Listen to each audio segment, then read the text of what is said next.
सर्व प्रकारची जी मदत आपण करतो आहे, ज्यामध्ये क्रॉप डॅमेज आहे, ज्यामध्ये खरडून गेलेल्या जमिनीचा विषय असेल किंवा मृत व्यक्तींना मदत असेल, जखमींना मदत असेल, इस्पितळातली मदत असेल, 10,000 रुपये जे आपण देतो ती मदत असेल, पूर्णतः जे नष्ट झालेले पडझड झालेले घरं आहेत जी 100% गेली आहेत त्याला पूर्णपणे आपण नव्याने घरं बांधण्याकरता त्या ठिकाणी मदत करणार आहोत आणि नव्याने प्रधानमंत्री आवास योजनेतला नवीन घर समजून त्याला पूर्ण पैसे देऊन त्या ठिकाणी त्या घराची निर्मिती आपण करणार आहोत।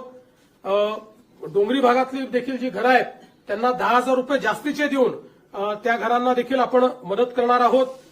जिथे अंशतः घरांची पडझड झाली आहे त्यांनाही मदत करणार आहोत, झोपड्यांची जिथे पडझड झाली आहे त्यांनाही मदत करणार आहोत, त्यासोबत गोठ्याची मदत आपण वेगळी करणार आहोत।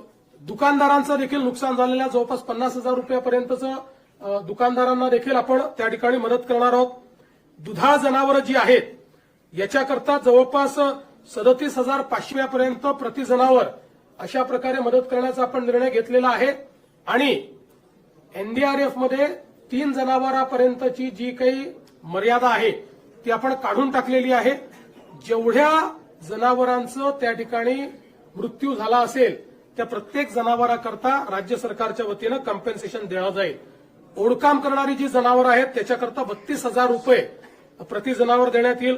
कुक्कुटपालनाकरता देखील आपण त्या ठिकाणी जो काही आपला दर आहे तो 100 रुपये प्रति कोंबडीप्रमाणे जेवढं नुकसान झालं असेल तेवढं देणार आहे।